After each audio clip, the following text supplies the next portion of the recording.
Welcome back, everybody. I recently returned to Lamar, Colorado for the second straight year at the invitation of my friend Cameron Nolder and his family. We had a blast at the Nolder homestead and ranch. We cooked up some sizzling fajitas and, of course, went pronghorn hunting. Let's give it a try.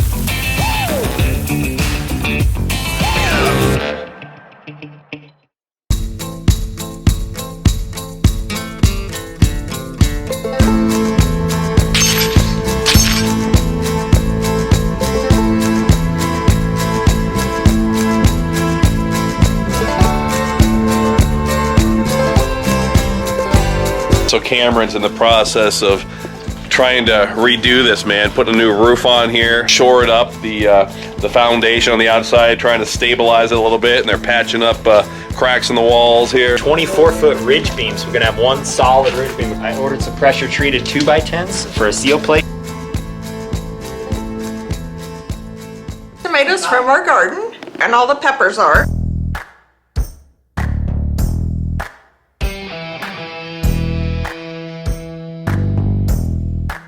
We're gonna make some fajitas. High Plains fajitas. Oh, High Plains fajitas. Blackstone Griddle, the 36 and on high, baby. So I'm doing fajitas. It's a lot like doing stir fry. We're going high heat all the way. I don't know why I just gave a hang loose symbol. I've never even been to Hawaii. These New York strips were on sale today. We cut them nice and thin, and we're marinating them in a carne asada bath. Cameron's mom, Alicia, hooked us up with some local sunflower oil. So we're going down with sunflower oil.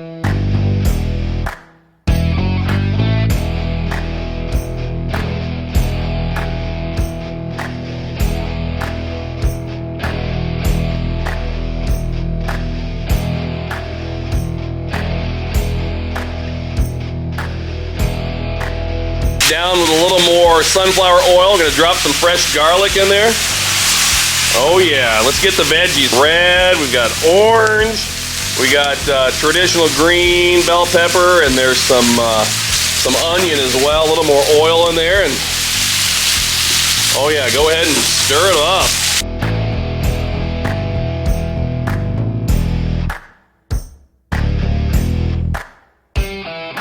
Tortilla warmers are something I've used for years because they really do trap your steam in. I was telling Cameron, he doesn't have one. Definitely worth the investment because you can put your warm tortillas in there, put the lid on there, and then open them up 15 minutes later and they're still piping hot. And we'll just start toasting these. No, we don't want these, I say this over and over again, we don't want to get these crunchy like a tortilla chip, right?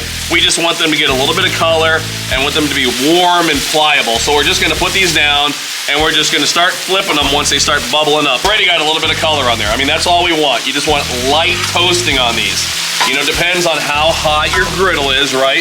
You can put down oil, you don't have to use oil, but you wanna get those things colorful. Look at that, right there. You can see it starting to, they're kind of starting to puff up a little bit, and that's what you want. So here, we'll give Cameron that, and we'll go ahead and we'll just go start churning through. There, look at that, perfect. See that? Man, those look good. So we're gonna stack these up straight in there. We're gonna cap it off.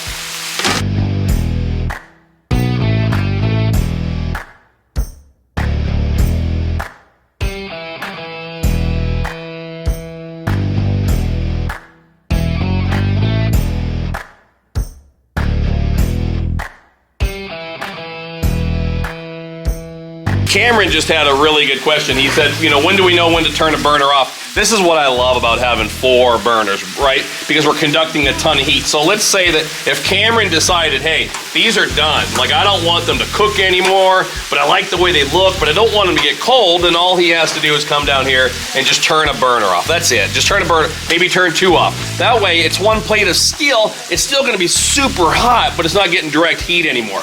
If you watch last week's video, or I don't know when this will air, of course, our feature at the Pueblo Chili Festival, where I was down there with the Musso family having a blast. This is a mixture of mild and medium Colorado Pueblo green chili. So they're roasted, they're ready to be consumed, but we just want to heat them up a little bit. I just pulled these out of the freezer.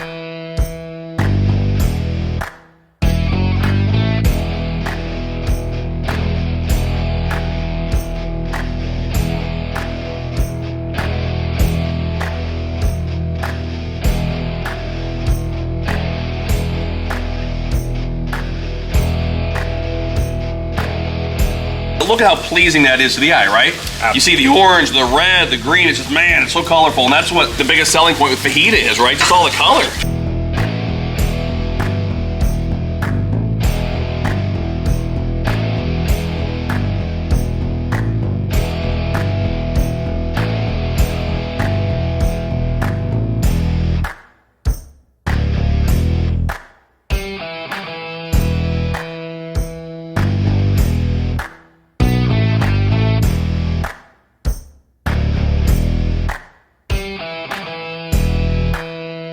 Oh, steak fajita time.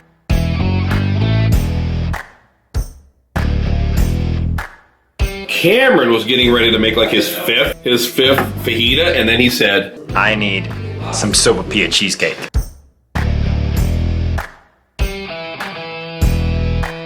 here we go. Oh, I love cheesecake, and I love sopapillas. I wasn't expecting that there was warmth in there. That, you know, it's warm like a sopapilla, and yeah, oh boy, that cinnamon. Wow. It tastes like cheesecake and sopapilla mixed together.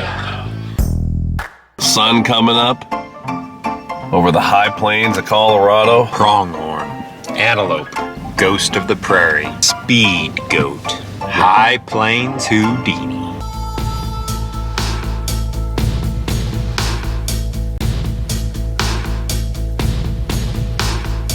11 a.m.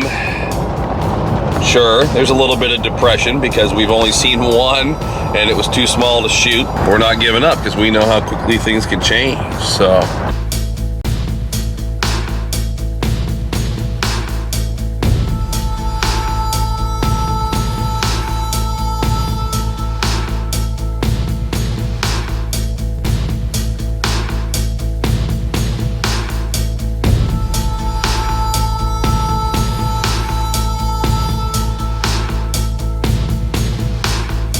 Hey, Snickers.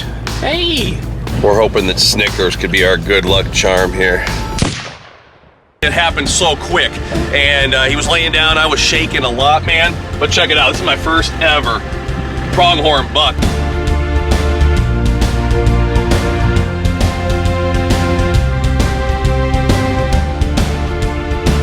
Finished up antelope hunting. I came back to Colorado Springs with the kids. My wife and I processed the meat. We process all of our own meats, folks. That's how I got my start here on YouTube. About 13 years ago, I called myself the Rocky Mountain Meat Hunter because we like to process our own game, and that's one of the main reasons why I like hunting. Made summer sausage out of the entire antelope, but left a little bit of the summer sausage mixture out here, and I pressed them into patties. So that's summer sausage mixture with a cheese blend, a pepper jack cheese as well. So we're gonna whip up some burgers tonight.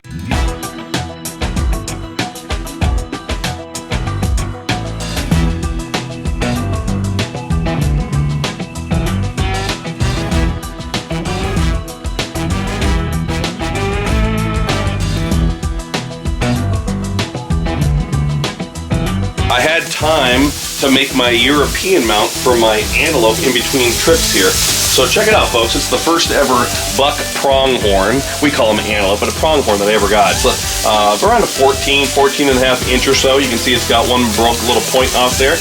And I put it on a nice piece of barnwood there, so it's ready to hang up on the wall. So this became this.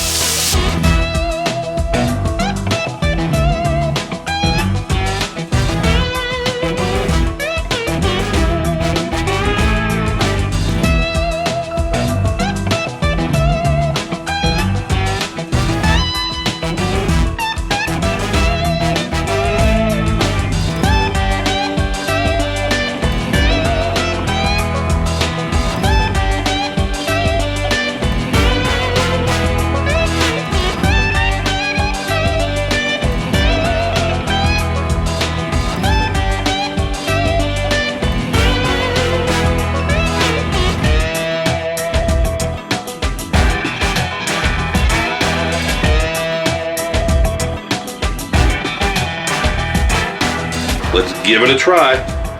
Brings me back to my original Blackstone video. And the first thing I ever made was an elk burger in the Colorado Rocky Mountains. here we are tonight making pronghorn or antelope burgers. So good. So let me know in the comments down below if you're a hunter. Let me know if you're a whitetail hunter from Pennsylvania. Let me know if you're a Roosevelt elk hunter from Oregon. Let me know if you're into the outdoors. If you're a fisherman, I love to hear your stories. Let me know down below. And hopefully you enjoyed this video coming along on my Colorado pronghorn hunt. Until next time, everybody, I appreciate you watching. Praise the Lord and pass the pronghorn. Woo!